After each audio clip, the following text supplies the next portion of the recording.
نحمده ونصلي على رسوله الكريم اما بعد بسم اللہ الرحمن الرحیم۔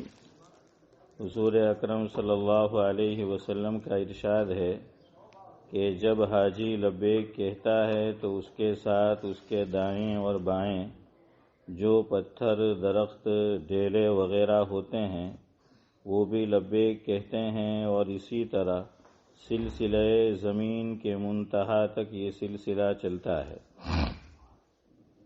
فائدہ: متعدد احادیث میں آیا ہے کہ لبیک کہنا حج کا شعار ہے۔ ایک حدیث میں آیا ہے کہ حضرت موسیٰ علیہ السلام جب لبیک کہتے تھے تو حق تعالی شانہ جواب میں فرماتے تھے، لبیک یا موسیٰ۔ حاجی کی ایک لبیک ہی نہیں، اس کی ہر چیز میں مستقل اجر اور فضیلت ہے۔ ایک حدیث پاک میں آیا ہے، حضرت عبداللہ بن عمر رضی اللہ عنہما فرماتے ہیں کہ میں حضور اکرم صلی اللہ علیہ وسلم کی خدمت میں مینا کی مسجد میں حاضر تھا کہ دو شخص، ایک انصاری اور ایک ثقفی، حاضر خدمت ہوئے اور سلام کے بعد عرض کیا کہ حضور، ہم کچھ دریافت کرنے آئے ہیں۔ حضور اکرم صلی اللہ علیہ وسلم نے فرمایا کہ تمہارا دل چاہے تو تم دریافت کر لو، اور تم کہو تو میں بتاؤں کہ تم کیا دریافت کرنا چاہتے ہو۔ انہوں نے عرض کیا کہ آپ ہی ارشاد فرما دیں۔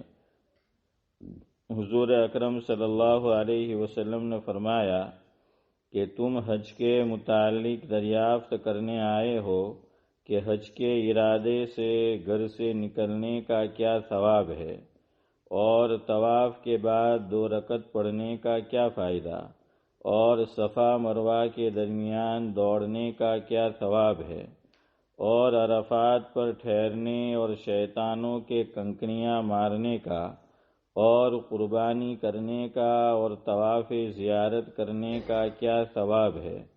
انہوں نے عرض کیا کہ اس پاک ذات کی قسم جس نے آپ کو نبی بنا کر بھیجا ہے، یہی سوالات ہمارے ذہن میں تھے۔ حضور اکرم صلی اللہ علیہ وسلم نے فرمایا کہ حج کا ارادہ کر کے گھر سے نکلنے کے بعد تمہاری سواری اونٹنی جو ایک قدم رکھتی ہے یا اٹھاتی ہیں، وہ تمہارے اعمال میں ایک نیکی لکھی جاتی ہے اور ایک گناہ معاف ہوتا ہے، اور طواف کے بعد 2 رکعتوں کا ثواب ایسا ہے جیسا ایک عربی غلام کو آزاد کیا ہو، اور صفا مروہ کے درمیان سعی کا ثواب 70 غلاموں کو آزاد کرانے کے برابر ہے، اور عرفات کے میدان میں جب لوگ جمع ہوتے ہیں تو حق تعالی شانہ دنیا کے آسمان پر اتر کر فرشتوں سے فخر کے طور پر فرماتے ہیں کہ میرے بندے دور دور سے پراگندہ بال آئے ہوئے ہیں، میری رحمت کے امیدوار ہیں۔ اگر تم لوگوں کے گناہ ریت کے ذروں کے برابر ہوں، یا بارش کے قطروں کے برابر ہوں، یا سمندر کے جھاگوں کے برابر ہوں، تب بھی میں نے معاف کر دیے۔ میرے بندو جاؤ، بخشے بخشائے چلے جاؤ، تمہارے بھی گناہ معاف ہے، اور جن کی تم سفارش کرو ان کے بھی گناہ معاف ہے۔ اس کے بعد حضور اکرم صلی اللہ علیہ وسلم نے فرمایا کہ شیطانوں کے کنکریاں مارنے کا حال یہ ہے کہ ہر کنکری کے بدلے ایک بڑا گناہ جو ہلاک کر دینے والا ہو معاف ہوتا ہے، اور قربانی کا بدلہ اللہ تعالی کے یہاں تمہارے لیے ذخیرہ ہے، اور احرام کھولنے کے وقت سر منڈانے میں ہر بال کے بدلے میں ایک نیکی ہے، اور ایک گناہ معاف ہوتا ہے۔ اس سب کے بعد جب آدمی طواف زیارت کرتا ہے تو ایسے حال میں طواف کرتا ہے کہ اس پر کوئی گناہ نہیں ہوتا، اور ایک فرشتہ مونڈھوں کے درمیان ہاتھ رکھ کر کہتا ہے کہ آئندہ اثر 9 اعمال کر، تیرے پچھلے سب گناہ تو معاف ہو چکے۔ لیکن یہ ضروری ہے کہ حج وہی حج مبرور ہو جو حقیقتاً حج کہلانے کا مستحق ہے۔ مشائخ نے لکھا ہے کہ لبیک اس ندا کا جواب ہے جو اللہ تعالی جل شانہ کے حکم سے حضرت ابراہیم علیہ السلام نے فرمائی تھی، جس کا ذکر قرآن پاک کی آیت وَأَذِّن فِي النَّاسِ میں گزر چکا ہے۔ اس لیے جیسا کہ حاکم کی پکار پر دربار کی حاضری میں امید و خوف کی حالت ہوتی ہے، ایسا ہی حال ہونا چاہیے، اس سے ڈرتے رہنا چاہیے۔ ایسا نہ ہو کہ کہیں اپنی بداعمالیوں سے حاضری ہی قبول نہ ہو۔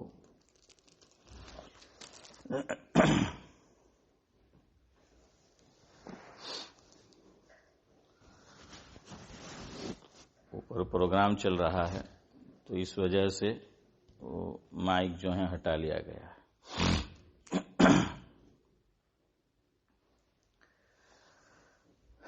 قربانی کے تعلق سے کچھ باتیں آپ کی خدمت میں کل بھی پیش کی تھی۔ قربانی کا ذکر قرآن کریم میں بھی آیا ہے اور حدیث پاک میں بھی آیا ہے۔ اسی طرح شعراء نے بھی قرآن و حدیث میں قربانی کے تعلق سے جو باتیں بیان کی گئی اپنے طور پر اس کا نقشہ کھینچا ہے۔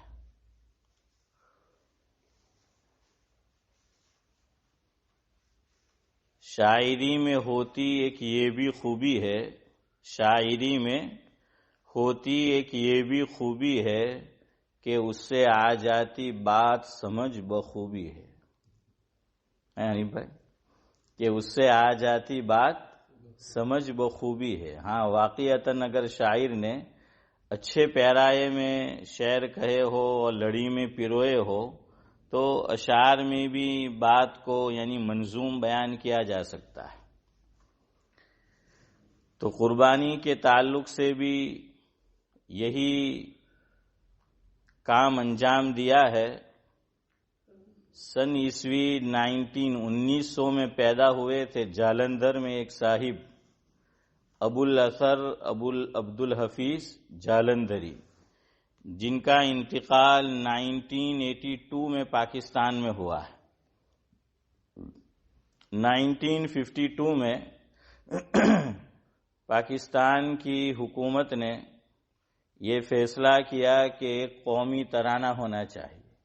ہر ملک کا ایک قومی ترانہ ہوتا ہے، تو اس کے لیے لوگوں سے کہا گیا کہ بھئی آپ لکھے، ترانے لکھے، اور جتنے بھی ترانے آئیں گے لکھے ہوئے تو اس کے بعد سب کو پڑھ کر یہ فیصلہ کیا جائے گا کہ پاکستان کا قومی ترانہ کون سا ہونا چاہیے۔ تو دو روایت ہے۔ ایک روایت یہ ہے کہ 120 ترانے آئے لکھے ہوئے، اور دوسری روایت یہ ہے کہ 723 آئے۔ اب اس میں سے سب کو دیکھا گیا، چھانٹا گیا، اور اخیر میں جس ترانے پر جا کر نظر رک گئی اور فیصلہ کیا گیا وہ ترانہ کس کا تھا؟ مرحوم عبد الحفیظ جالندھری کا۔ دیکھیے خوبی کی بات ہے کہ اتنے سارے ترانے، اس میں سے ایک ترانے کا انتخاب ہوا۔ یہ علمی گھرانے کے چشم و چراغ تھے۔ ان کے والد کا نام شمس الدین لکھا ہے جو حافظ قرآن تھے۔ جیسا گھر کا ماحول ہوتا ہے بچہ اسی کے مطابق پلتا بڑھتا ہے، تو گھر میں علمی ماحول تھا، دینی ماحول تھا۔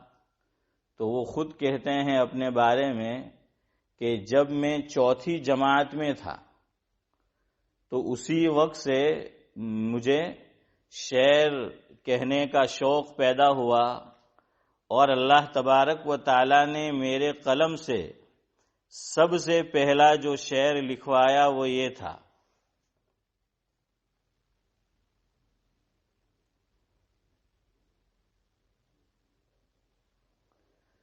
محمد کی کشتی میں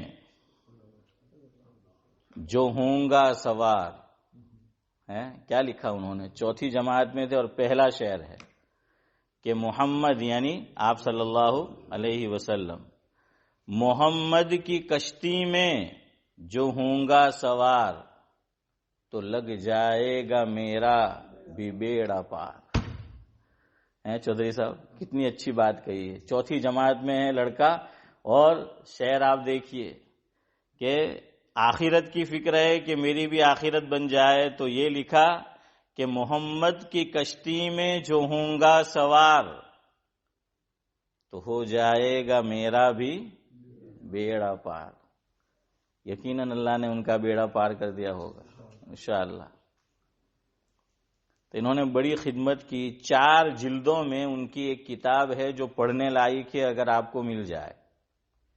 اس کا نام ہے کتاب کا شاہ نامہ اسلام۔ کیا نام ہے؟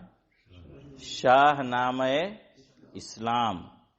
اس میں انہوں نے اسلامی ہسٹری، اسلامی تاریخ اور حضور کی سیرت نیز دوسرے بعض انبیاء کی سیرت کو بھی منظوم بیان کیا ہے، اشعار کے انداز میں انہوں نے بیان کیا ہے، 4 جلدوں میں ہے شاہ نامہ اسلام۔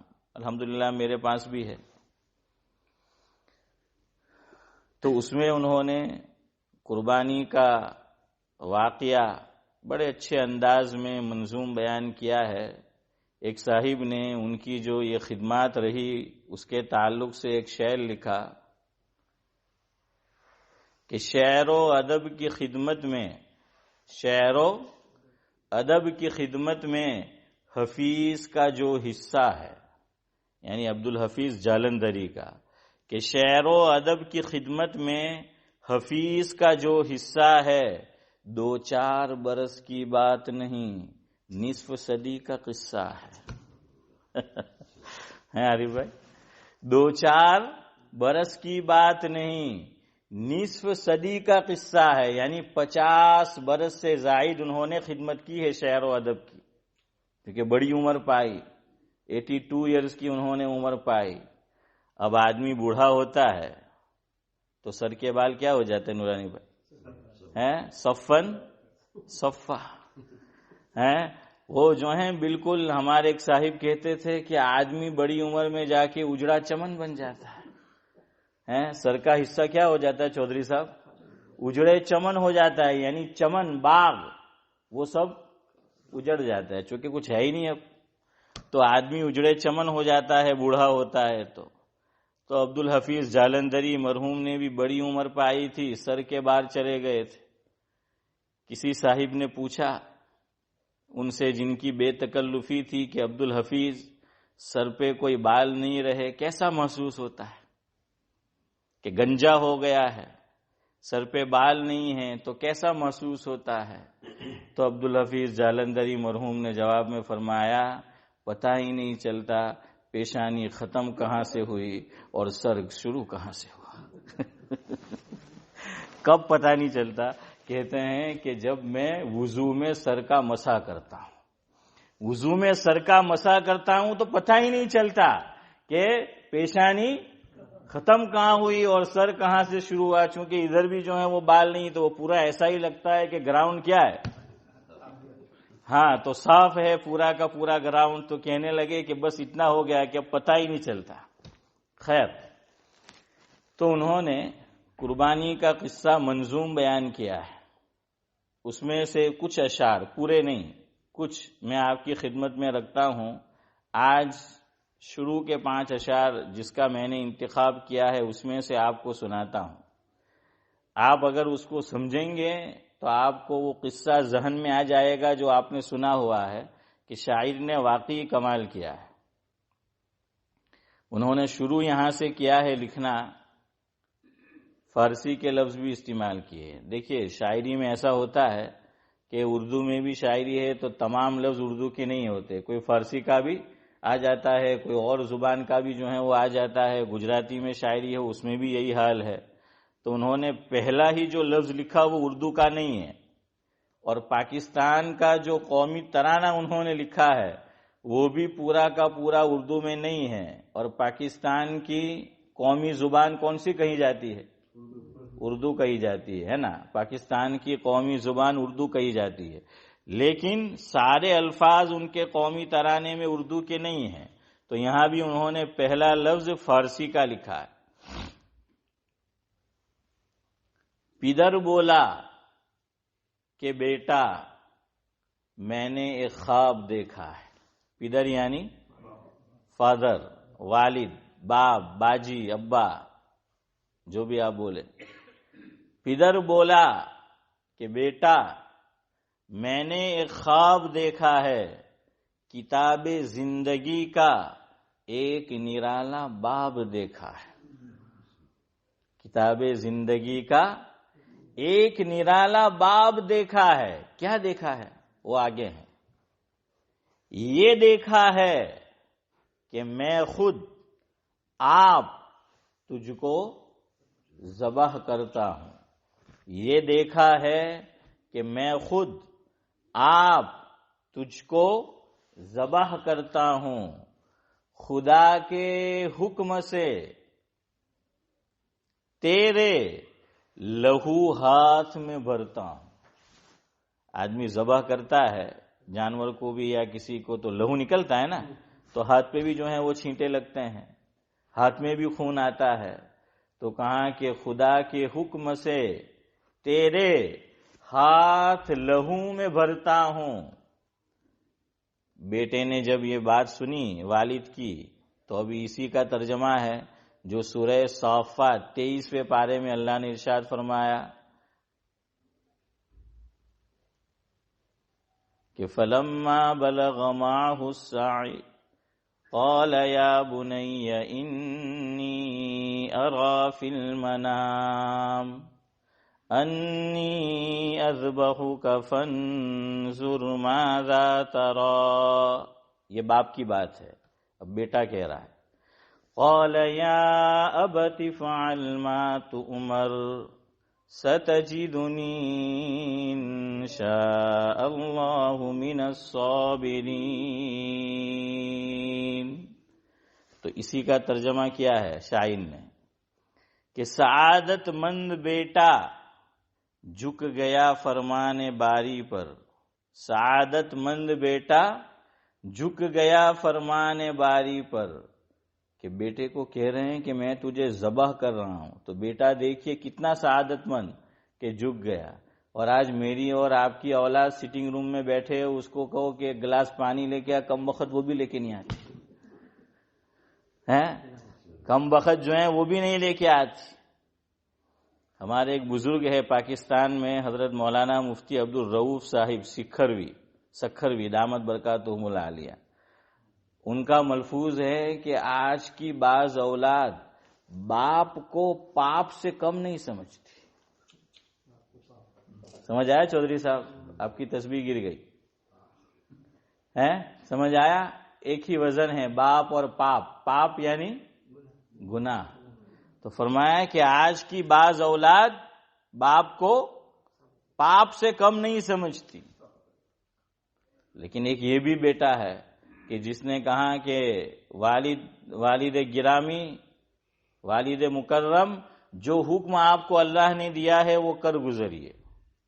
اسی لیے ایک بات پتے کی یاد رکھو. ہاں،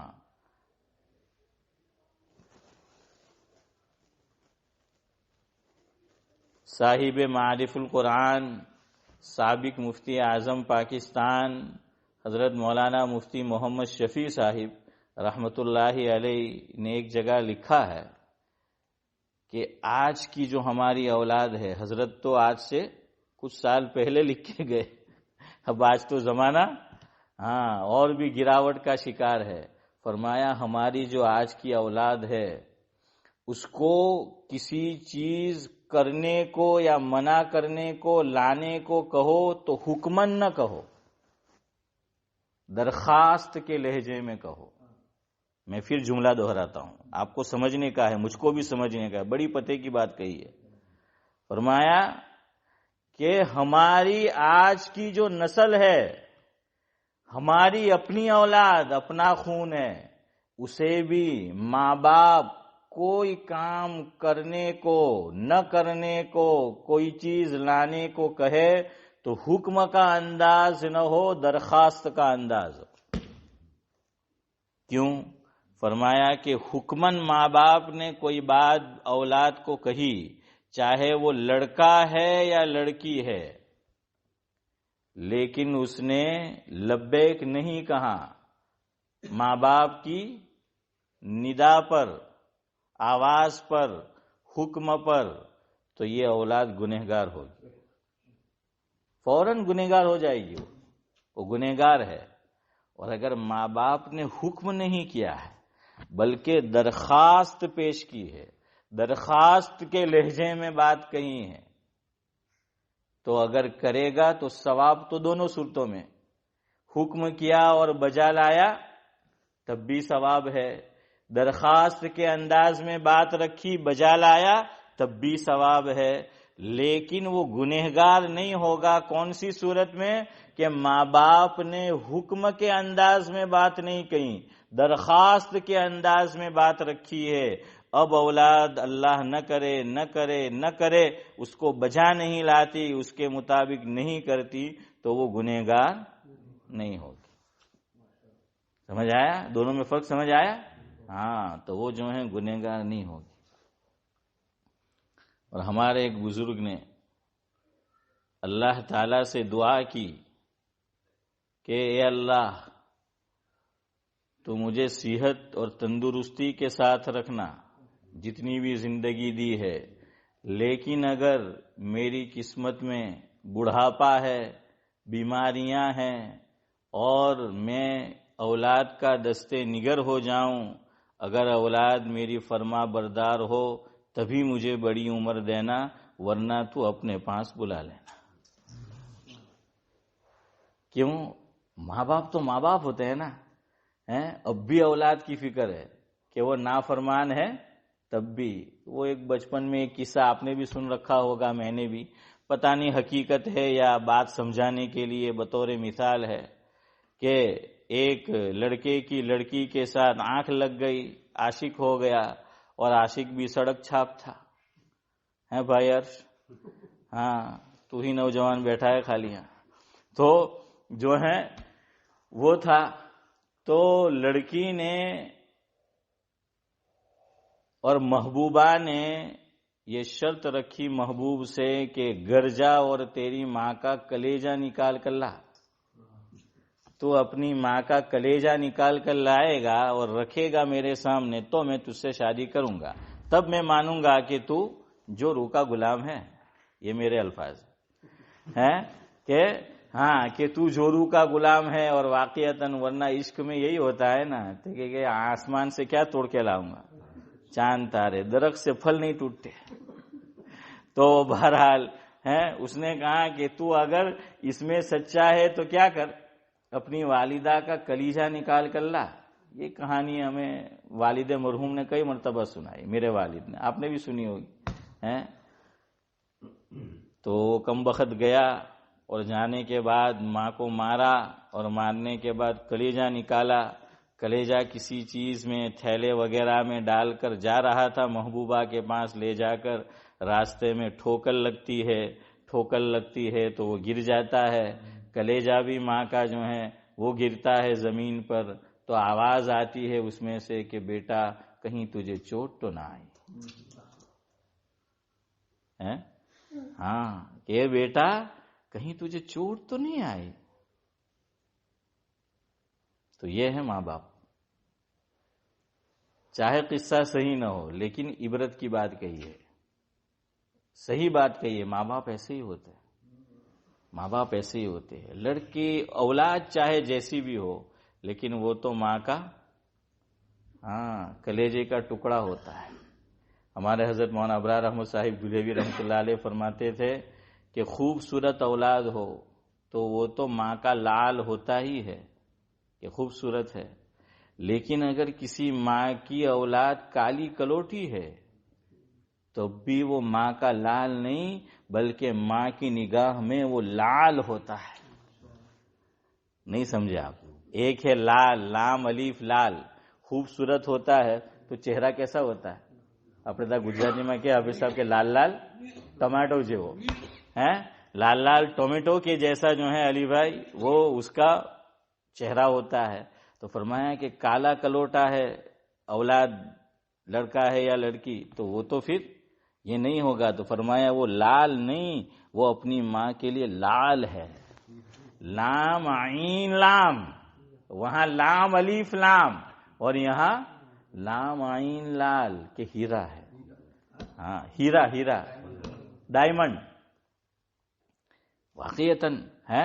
ہر ماں کے لیے وہ ایسا ہی ہوتا ہے. وہ اولاد کیسی بھی ہو، کتنی گندی ہو، گندے کپڑے ہو گئے، گندا چہرہ ہو گیا، ناک سے ایک مادہ جو ہے وہ باہر آ رہا ہے، لیکن ماں جب بیٹا آتا ہے یا بیٹی تو اسے بھی کیا کر لیتی؟ کلیجے سے لگا لیتی، اسے چوم لیتی. اسی حالت میں وہ نفرت نہیں کرتی، وہ اس کا ایک اپنا ابھن انگ ہے، وہ اس کا اپنا ایک ابھن انگ ہے. تو ماں باپ ہوتے ہیں. اولاد جو ہے وہ کیسی بھی ہو تو ماں باپ تو نہیں بھولتے. ماں باپ تو مرتے مرتے بھی ان کی زبان پر یہی دعا ہوتی ہے، اگر وہ بول سکتے ہیں تو سن لینا، اور اگر زبان ساتھ نہیں دے رہی تب بھی اللہ سے مانگ رہے ہوتے ہیں اے اللہ میرے دنیا سے چلے جانے کے بعد میری اولاد کو پریشانی میں مبتلا نہ کرنا، اسے کوئی دکھ تکلیف مصیبت یہ نہ پہنچے، اسے خوش و خرم رکھنا. تو بہرحال سعادت مند بیٹا جھک گیا فرمان باری پر، زمین و آسماں حیران تھے اطاعت گزاری پر. رضا جوئی کی یہ صورت نظر آئی نہ تھی اب تک. رضا جوئی کی یہ صورت نظر آئی نہ تھی اب تک. یہ جرأت پیشتر، یہ بھی فارسی کا لفظ ہے، یہ جرأت پیشتر انسان نے دکھلائی نہ تھی اب تک. کیا کہا شاعر نے کہ ایسی صورت تو جب سے اللہ نے اس دھرتی کو پیدا کیا کسی نے دیکھا ہی نہیں تھا. ایسی چیز، ایسا قصہ پیش آیا ہی نہیں تھا. یہ پہلا قصہ ہے کہ باپ کہہ رہا ہے بیٹے سے کہ تیرے گلے پہ چھری پھیر رہا ہوں، بیٹا کہہ رہا ہے بسم اللہ کیجئے. تو زمین و آسمان اس پہ حیران تھے کہ اس سے پہلے یہ منظر نہ زمین نے دیکھا تھا نہ آسمان نے دیکھا تھا.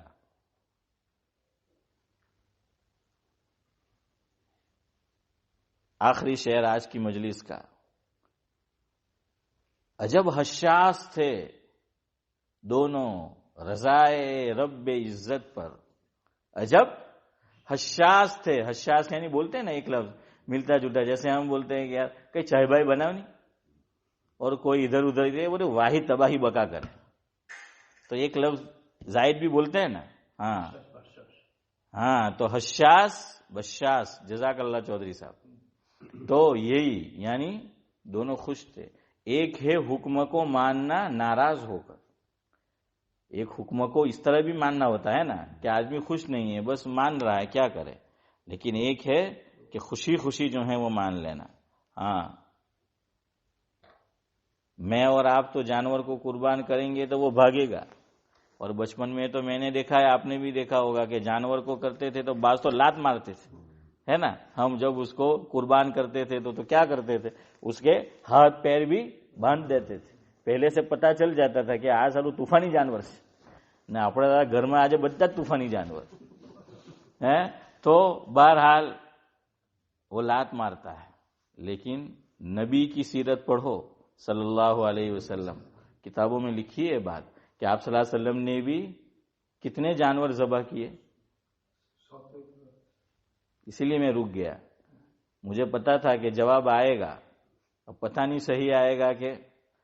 تو 100 تو تھے لیکن اپنے ہاتھ سے 100 نہیں کیے تھے، اپنے ہاتھ سے 63 کیے تھے. کتنے کیے تھے؟ 63 جانور حضور نے اپنے ہاتھ سے. باقی کس کو دے دیے تھے؟ اپنے چچا زاد بھائی اور داماد حضرت علی رضی اللہ تعالیٰ عنہ کو کہ آپ ذبح کیجیے. 63 کیوں کیے؟ تو فرمایا کہ حضور کی ایک حکمت عمر مبارک کتنی ہوئی ہے؟ 63. تو ہر سال کی طرف سے ایک جانور جو ہے وہ حضرت نے قربان کیا. تو کتابوں میں علماء نے لکھا ہے کہ حضور نے جو جانور قربان کیا اور کرتے تھے، بلکہ کیا نہیں کرتے تھے، تو ہر جانور یہ چاہتا تھا کہ میرا نمبر پہلے آئے. ہر جانور یہ چاہتا تھا کہ میرا نمبر پہلے آئے اور پہلے حضور کے دستے مبارک میرے گلے پر جو ہے وہ پھرے، وہ چھری حضور کے دستے مبارک سے میرے حلقوم پر چلے، میرے گلے کے اوپر چلے. تو ہر ایک جو ہے وہ چاہتا تھا کہ میرا نمبر جو ہے وہ جلدی لگے. پیش تھا. چودھری صاحب کہہ رہے پیش تھا. یہ بھی پیش تھا. تو بہرحال یہ بھی فارسی کا لفظ ہے. تو یہ بہت سارے الفاظ فارسی کے ہیں. پیش یعنی آگے، پیش یعنی آگے ہر ایک آدمی. تو بہرحال عجب حساس تھے دونوں رضائے رب عزت پر. تأمل یا تذبذب کچھ بھی نہ تھا دونوں کی صورت پر. تأمل یا تذبذب یعنی سوچو فکر، غم، رنج، فرمایا کچھ نہیں تھے. دونوں ماں باپ کیا تھے؟ حساس بشاس تھے. اخیری بات کہہ کر چونکہ 25 سے اوپر ہو گئی، عارف بھائی نے کہا تھا 5 منٹ زیادہ، تو وہ بھی اب تو ہو گئے، اس لیے آج وہ یہ بھی نہیں کہہ سکتے، اور وہ کہیں گے تو بھی ہم نہیں کہیں گے، ورنہ آپ دھیرے دھیرے مجھے پھر اسی معمول پہ لے جاؤ گے. تو بریک تو مجھے لگانی ہے اب. تو ایک بات کہہ کر بات ختم کروں. حضور نے جو جانور قربان کیے تو اپنی ساری امت کے لیے اس میں ثواب کی نیت کی ہے، قیامت تک آنے والی اپنی امت کے لیے، کہ اللہ اس کا ثواب میرے ہر امتی کو پہنچے. تو اب میرا اور آپ کا بھی فرض بنتا ہے کہ ہم بھی حضور صلی اللہ علیہ وسلم کی طرف سے اللہ نے وسعت دی ہے، پیسہ دیا ہے، مال دیا ہے، تو پورا جانور کرے، چاہے چھوٹا جانور کرو چاہے بڑا جانور کرو. اور اگر یہ نہیں تو بڑے جانور میں ایک حصہ جو ہے وہ آدمی ڈال لے. اور دیکھیں ایک حصے میں کتنے پیسے جائیں گے؟ 15 پاؤنڈ 20 پاؤنڈ. یہ تو ویسے ہی گاڑی میں ٹائر پنکچر ہوتا ہے تو ہو جاتے ہیں، اتنا جو ہے وہ ہو جاتا ہے. تو کیا اتنا بھی ہم نہیں کر سکتے؟ تو بھائی ہر آدمی جو ہے اپنی طرف سے یقیناً آپ کرتے ہی ہوں گے، لیکن یہ کہ بہرحال اس کا اہتمام ہونا چاہیے. اگر نہیں کیا تو اور اپنے گھر والوں کو بھی بتائے کہ حضور صلی اللہ علیہ وسلم کی طرف سے بھی کیا کریں، ایک جانور. اخیری بات، بعض لوگ پوچھتے ہیں کہ آپ صلی اللہ علیہ وسلم کی طرف سے کیا حضور کو ثواب کی ضرورت ہے؟ یوں سوال کرتے ہیں کہ کیا ہم حضور کو، یہ تو ثواب پہنچے گا نا، گوشت تو نہیں پہنچے گا، تو کہ کیا حضور کو ثواب کی ضرورت ہے؟